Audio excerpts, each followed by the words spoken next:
In this video, I am going to show you on how you can upload files in ClickUp. So, without further ado, let's begin. First, open your web browser and go to app.clickup.com and log in to your ClickUp account.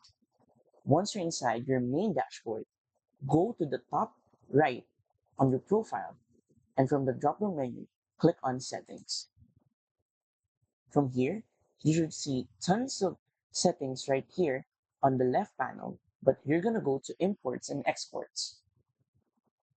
Here is where you can upload different kinds of files that you can use for your projects. So, for example, we will go to Import Items. Now, we can import from local files or upload from apps. So it depends on what we will upload. For example, if we're going to upload a document right here, so simply click here and then drag and drop right here or click on Browse to choose the document that we wish to use.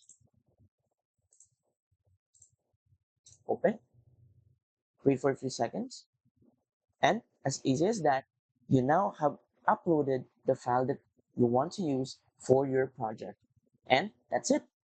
So, if you want to support our channel, feel free to use our affiliate link given in the video description. Thanks for watching, and I will see you in my next video.